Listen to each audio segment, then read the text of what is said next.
Devonte Young is a man of God, father, a basketball player, an entrepreneur.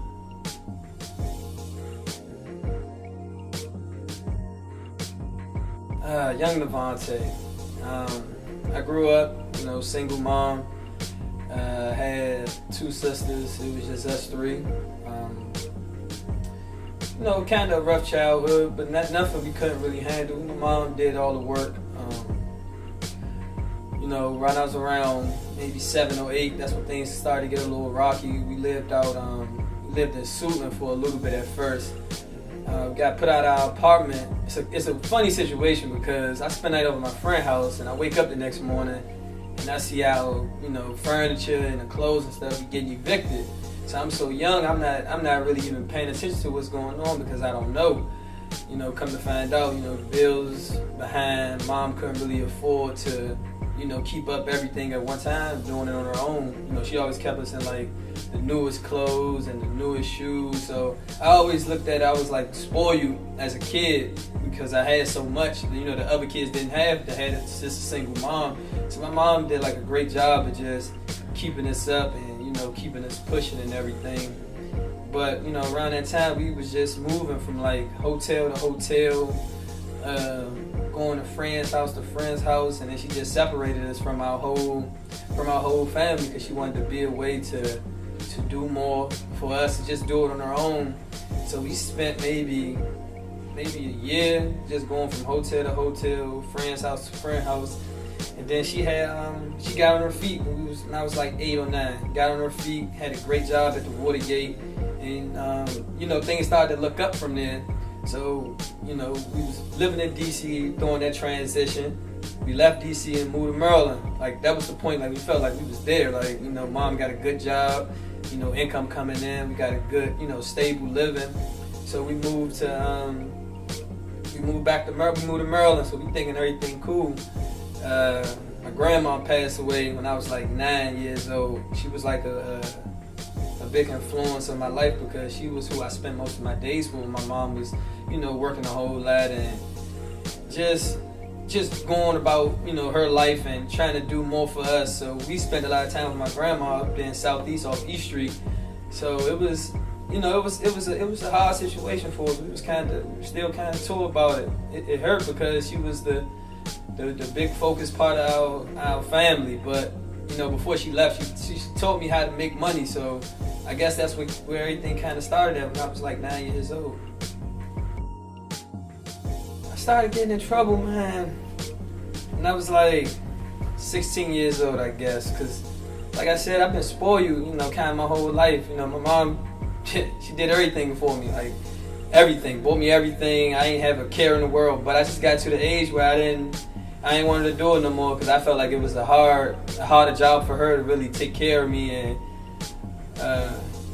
I felt like I was a man. I should have been a man. I was 16 years old, so I wanted to get out there and make my own money. So that's when I started, doing what everybody else was doing. I always played basketball. I always played sports. I was always into sports, whatever. But it was a side of me that saw something else that kind of interested me. I used to like being outside and hanging out all day and shooting dice outside and just hanging out with the neighborhood guys because, those who I looked up to. I ain't had no father figure, so I looked up to the older guys in my neighborhood, and all of them loved me to death because I played basketball. I was like the smallest guy out there, but I had the biggest heart, so all of them loved me. All of them, kind of shielded me for a long time and made sure nobody did nothing to me, made sure nobody didn't really, cause me any harm or nothing like that. But I started getting in trouble when I was like 16. I started hustling, breaking into cars, just doing any and everything that I could do to try and make some money. And I tried to keep it down for a long time, but my personality don't let me keep nothing down too much. I'm loud. Like if I'm around, I'm around. That's just me. I'm not gonna change that. That's me.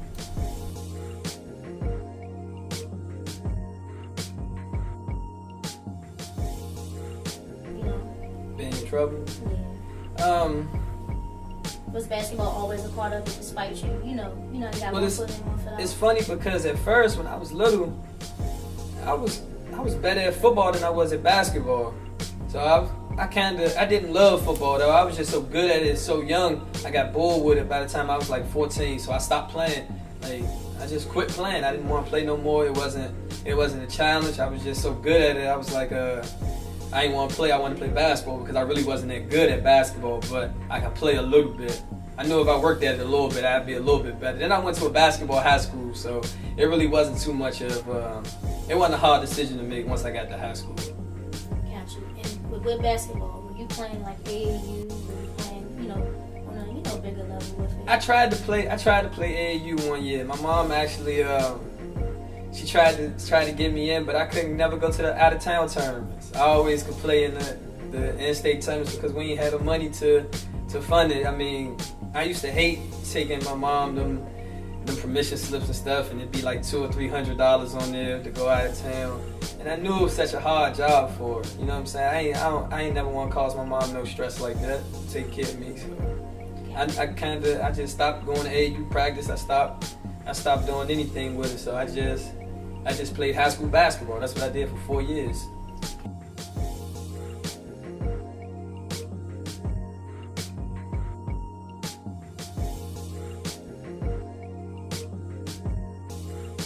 I just wanted to be a cool guy in high school. Like it's crazy because I was so smart. Like if I had just applied myself in high school, I probably wouldn't even play basketball no more because I probably would have found my niche then. I'd have found it so early I wouldn't even play, but I wanted to be so cool and so popular with everybody. I did what all the popular kids would do, halfway pay attention in class, barely make it, just get the grades to play, just so people could see me. I never took nothing serious, but if you look at through high school, if you look at my grades and everything, you can tell exactly when I took it serious. Like 9th grade, it was a little rocky. They was trying to keep me back in the 9th grade, so I knew I had to pick it up for the 10th grade. I made honor roll in the 10th grade, like 2 semesters. After that, I said, man, it's basketball season over with. I'm cool. I slacked off. My junior year, I started getting in my trouble. I failed off the team. My senior year, they bring me back. I make honor roll 4 quarters straight. So it's like everything was, it was up and down, for 4 years straight. It was up and down because I didn't want to apply myself. I wanted to just be cool. I wanted to just be a little black from Walker Mill Road. I didn't want to be Devonte or be the person that I could have been then. I just wanted to be cool. I wanted to be a part of the cool kids. And now basketball is your way of life. It's, how you produce, how you give back, and, how you provide for yourself. How do you choose that? It's funny because like after high school I got into a lot of trouble. I had I had met my dad. I ended up meeting my dad when I was 14 years old, and it was tough because I really didn't know him, so I didn't really know how to accept him. And for a long time I just talked to him like as like he was just a regular guy, not accepting that he was my dad at the time. I was just, calling him by his first name and stuff like that. So when I got to when I got to 18, I was 17 at the time, and just graduated high school, getting my life together. I was done with all the stuff because I made so much progress, throughout that, my senior year. I didn't have no grades, of course, because I was doing so bad, my 4 years in school. So I had ended up getting a scholarship to going to a prep school. And prep school was like $30,000. You know what I'm saying? And they gave me like $25,000. Like I drove myself up there 3 hours to Pennsylvania. Drove all the way up there for the interview, sat down, and they gave me the scholarship right offhand. They told me I just had to come up with the last $5,000. So I'm like, all right, I'm good. I'm going to school. You know what I'm saying? Everything's gonna be straight. I'm gonna, make something of myself. 2 weeks later, a couple weeks later, I hit my mom. I'm like, hey, I got the scholarship. Try to get this loan so, I can get to school. So she's like, all right, she doing whatever she can. We don't have no money to pay for nothing like that. So she tried to get the loan. They deny her, so it was like, all right, well, I got my dad in my life now. He had a good job. He had a little bit of money behind him. So it was kind of cool. Then I get I'll never forget the day I'm outside gambling, doing just being young. And my sister called me from my dad's side, and she like, Baldy been in a car accident. So I'm like, all right, I just talked to him early in the day, like it's all, he cool. And she like, he died. So I'm like, I'm just talking, and I'm like, man, don't tell me that, you know what I'm saying? So she crying and going off, and I can't believe it because I just met him, you know what I'm saying? He just came around. So I go in the house, my mom, and then she just sitting on the bed. So I tell her, I'm like, she looking at me, and she see me, crying or whatever. So she say, take what's wrong. I said, Calvin died. So she busts out in tears. She's like, who told you that? I'm like, Tamia called me and told me. So she, she was hurt because she seen it. You know what I'm saying? We let him back in. I mean, however it went, we let him around, and it was cool for a long time. But it hurt so much because I just met him. You know what I'm saying? And I ain't had no direction in life. Like, my mom did all she could, but she a mother. I don't really, ain't much she could do. She always working. I'm always out. So I was kind of really like looking to a father, you know what I'm saying, needing that father figure, and he was there for me. So the moment he was gone, it happened so fast, like I couldn't believe it. Like it was shocking. So now I'm sitting in the neighborhood, not knowing what I'm gonna do because now I can't get the loan because he passed away. I'm just sitting there, so I'm like, man, you know what? I gotta get out of here because I can't do it. So I go out and I go out. Steal a bunch of rims and TVs just to get the 5,000, you know what I'm saying, so I can pay pay everything back. And in the process, we get chased by the police that night, you know what I'm saying, bad car accident. We end up in the hospital for like a day, and everything was all right. They let us go. I'm thinking everything cool. I get a call like a couple days later telling me I gotta go to Charles County because that's where we was out of Waldorf. They told me I've been served papers because I've been charged for all the stuff I did. So I'm like, all right, I gotta deal with it. You know what I'm saying? I did it, so I gotta deal with it. So it took me probably like 6 or 7 months to even go through the whole, legal process. And they sentenced me to 10 years, but they suspended 9 years and 10 months and made me serve 2 months, and they put the rest on backup time in my probation. So my probation stipulations was I couldn't leave the state of Maryland for 3 years. I had to sit here and I had to, go through it. Basically, it was a trap. They tried to set me up because they knew if they keep me in the same place I got in trouble in, I'm gonna get in trouble again. They'd make me serve all my time, and you know what I'm saying, they'd sit me down. But I'm a little smarter than what they thought I was, because I ain't never go back. Like I ain't, once I was in jail and I got out, I told myself I'm never going back. I'm gonna do something to, make something of myself, and that's where things started to kind of change for me. I kind of put myself in that position to be a man and be a young man at the time, because I was like 19 now, you know what I'm saying? So I put myself in that position to just do something with myself, and I reached out to a couple people, a couple coaches and stuff like that, and they helped me get back on the right track. So that was a good start for me. That's when I think that's when my life started at like 20, I think.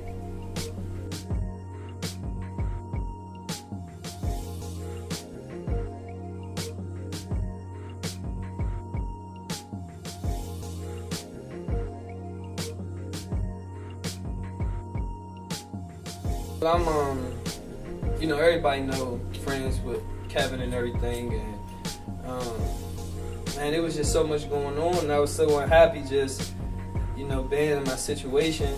I was in Oklahoma City. I went to school there for 5 years, so I'm just sitting there and I'm not making any money, and I'm just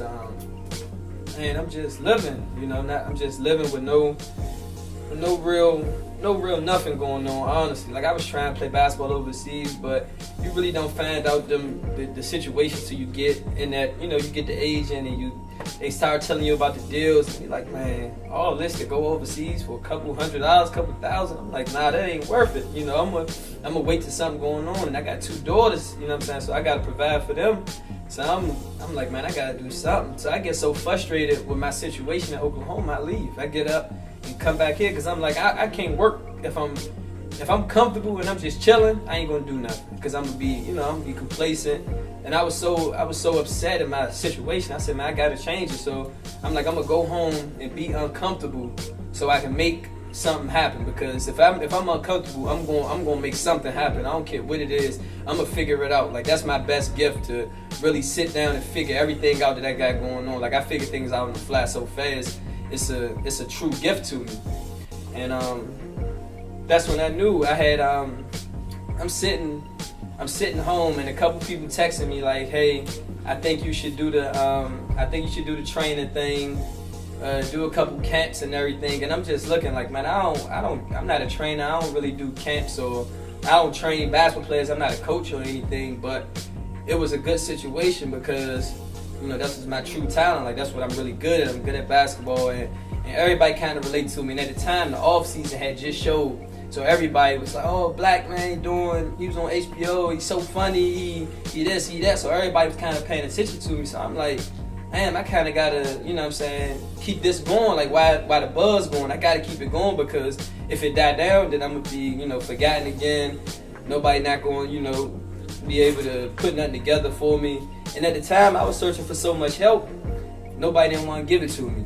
You know what I'm saying? So I was reaching out to different people, to different job places, because I wanted to work. That's all I wanted to do was work and just, do stuff. But nobody had an answer for me. The people that said they was going to help me didn't help me. You know what I'm saying? So now I'm 26, 2 kids, no job. I was gambling for 4 years, in and out the casinos, because that's what I knew. So I'm like, man, I can't do this, because some days I'm up, some days I'm broke. Like, I can't survive like that. I need a stable income. So after like 2 or 3 people told me I should train, I kind of started like really taking consideration. So I'm like, well, maybe I'm gonna try it, And I was like, but I can't do it in DC because everybody do it in DC. It's such a, Washington DC is a big basketball place, so there's always trainers, there's always new players, there's always something going on in the basketball field.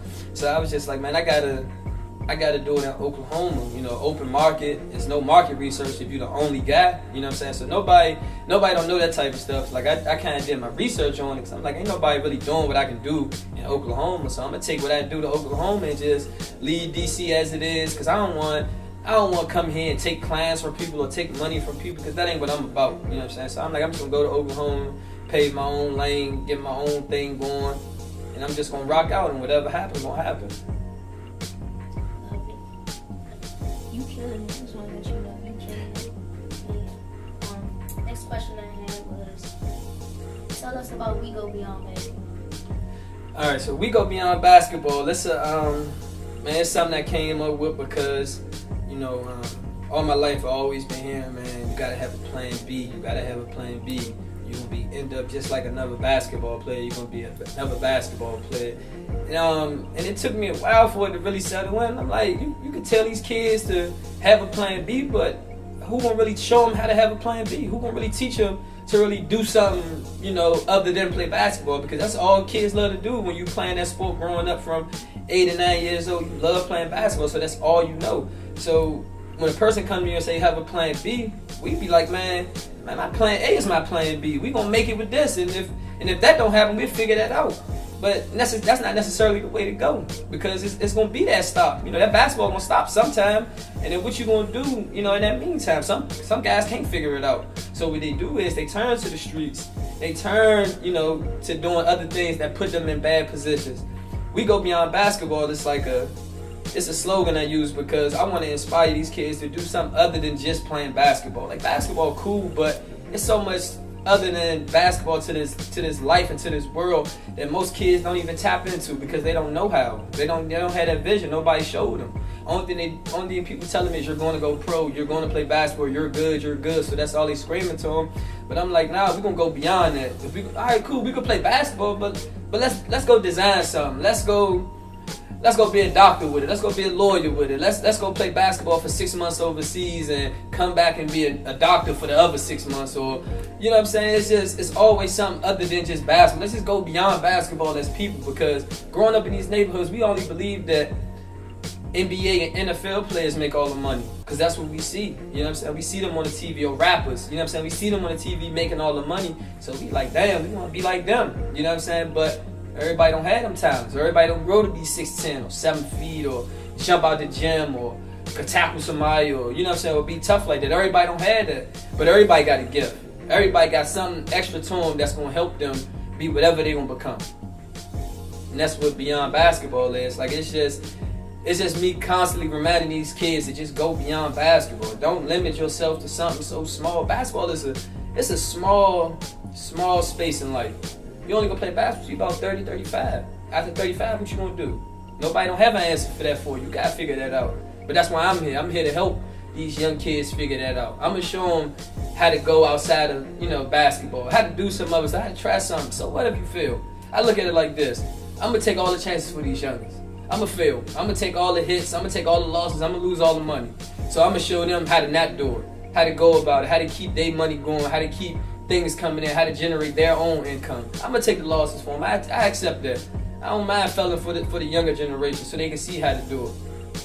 Worry about the most, because you want people to support what you got going on, because sometimes you need that push. Everybody not self-motivated. Some people need that trainer to be in their ear, keep going, keep working.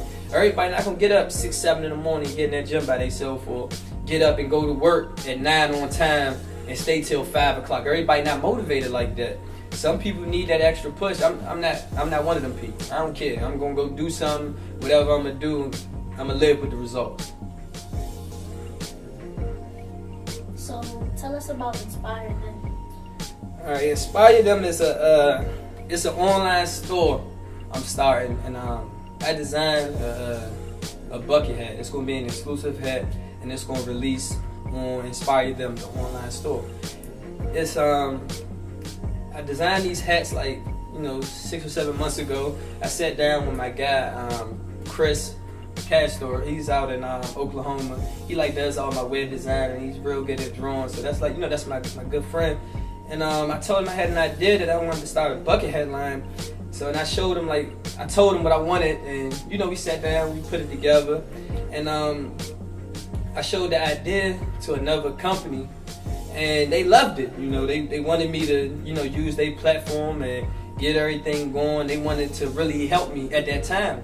So I'm like, all right, cool. But during the middle, when you working with other people, they got their own rules, their own regulations and stuff like that. So it's not always what you want to do or what's best for you. It's what they want you to do, what's best for their company. So I'm like, all right, cool. Well, let's sit down. Let's figure this thing out. So I'm going the back and forth thing, because now I'm a businessman, so I got to talk business to these people. I'm going back and forth, trying to figure out what's the deal and how we gonna break this thing down to where everybody is happy and both sides become mutual, on an agreement on my hats. So we go back and forth for about a month. Nothing gets done. So now we into the last weekend. I'm pleading with these guys to put my label on the hats, because they wanted to do the hats. You know what I'm saying? And they wanted to use another label for my hats, and I didn't want them to do that. I'd rather them to just put no label on it and just bring the hats out. But they didn't like that. So I cut it short. I told them, cool, I'll do it myself. So everybody looking at me like, man, you crazy. You don't know nothing about starting a hat company. You know what I'm saying? What do you know about starting a business? I'm like, man, I started a training company before Combs. You know what I'm saying? With no money. People think I got loans and I did all this crazy stuff. I started this thing with no money. You know what I'm saying? And now I'm able to move around how I want to. You know what I'm saying? I'm able to go anywhere and you know what I'm saying, touch different lives any way I want to. So Inspire Them is like, it's just a store that I'm releasing my exclusive hats on. It's only going to be released through my store. So when people want that hat, they got to buy it through my store. And I call it Inspire, and I spell it with an E-N. And this E-N means en route to. So I call it, I say that because, while I'm on my way to being successful, I'm going to inspire others to come join me on my path. So we all going to be en route to becoming successful. So that's why I call it Inspire Them, because I'm going to inspire other people as I go along.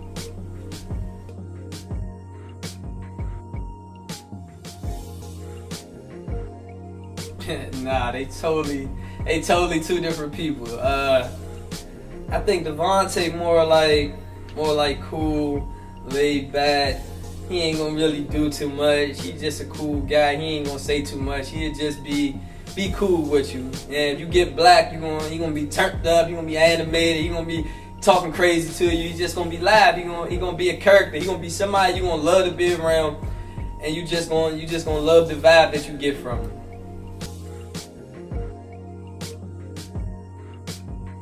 In a year, where do I see myself?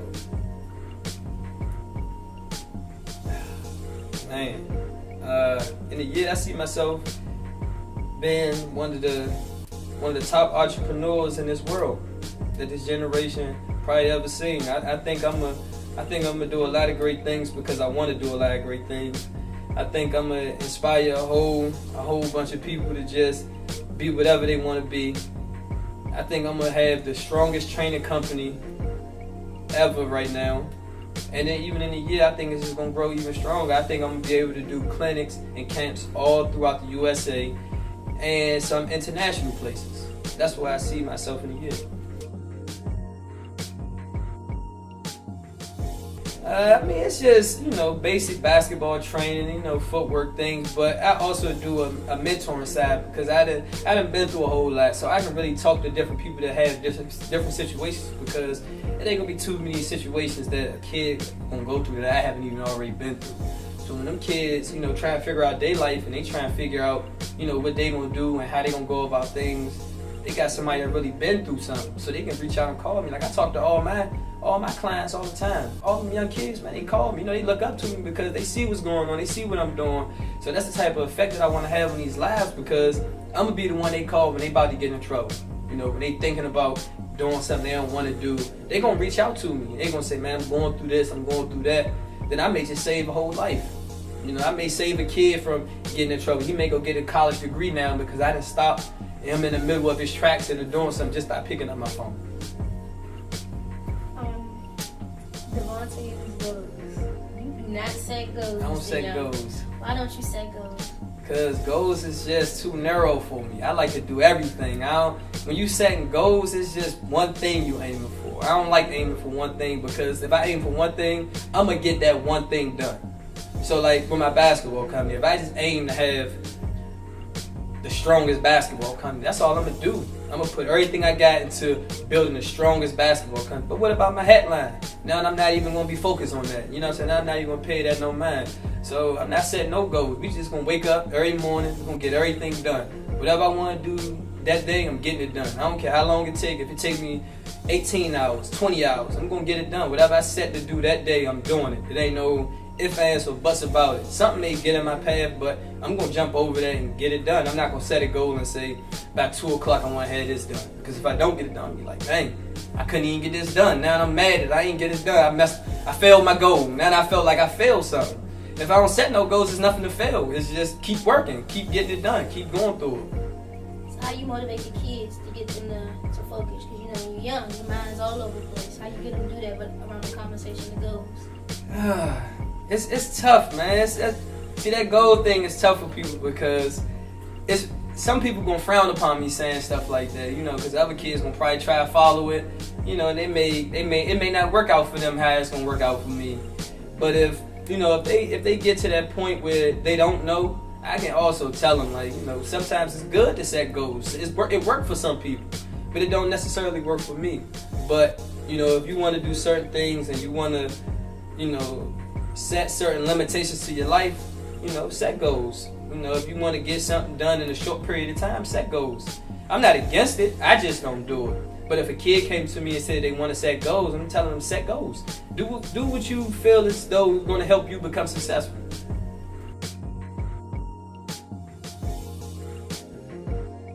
On Forbes, it ain't going to be about money. It's just going to be about being on Forbes. That's what I want to be on. People see me on Forbes, I'm gonna have everybody trying to get on Forbes. Everybody gonna be trying to build everything up. I'm from around the corner, so I'm doing so much being from right here, and it's already taking a toll on people. Everybody don't really get to see people like me. I feel as though I'm successful, whether I have 2 kids or 1. If I have a gym full of 50 kids in there, or if I have 1, I'm still successful because I did it. I'm running it. Like, it's mine. You know what I'm saying? I think my success is not gonna be measured by a dollar amount. It's gonna be measured by how many lives I affect, how many kids I have pushing to be entrepreneurs and setting things up for themselves. So like I believe I'm gonna be on Forbes, you know, in the next 5 years. Maybe I think in the next 4. And it ain't gonna, like I said, it ain't gonna be about a dollar amount. It's gonna be because I did things the right way. I ran the right businesses and I ran the right way. I didn't snake nobody.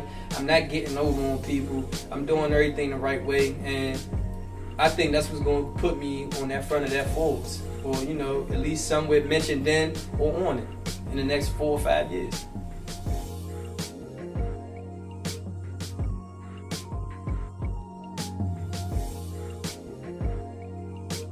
People don't know I read a lot. Like I read a lot of books now. Like I studied how people become successful for like a year and a half before I was actually able to, you know, get it all the way done. I had really like sat in this room and just read for months, like 6-7 books, you know, trying to figure out how people became successful. And I really fell in love with the process. That's all I do is watch like Wolf of Wall Street and Steve Jobs and other entrepreneurs that use their platform to become, you know, mega stars in their own right. I don't watch television no more. I play video games a whole lot. That's what I like to do. But other than that, I'm reading and I'm always writing down. I'm always thinking. That's what I like to do now. I just like to read. I don't like to do too much other stuff. People don't know that about me though. People wouldn't, you know, people that know me, they wouldn't think that. But the people that are really close to me, they see what I do all the time, so they know. You watch romantic comedies? Romantic comedies? Don't lie. Romantic comedies? No. Romance side. I don't watch romantic comedies. And the last thing I wanted to know is, when they close the book, when they close the chapter, and they getting ready to write that last story of Devonte out, tell me what it's going to say. He's a worker. He pushed through everything that life had to throw at him. He did it his way, and he didn't care what nobody had to say about him.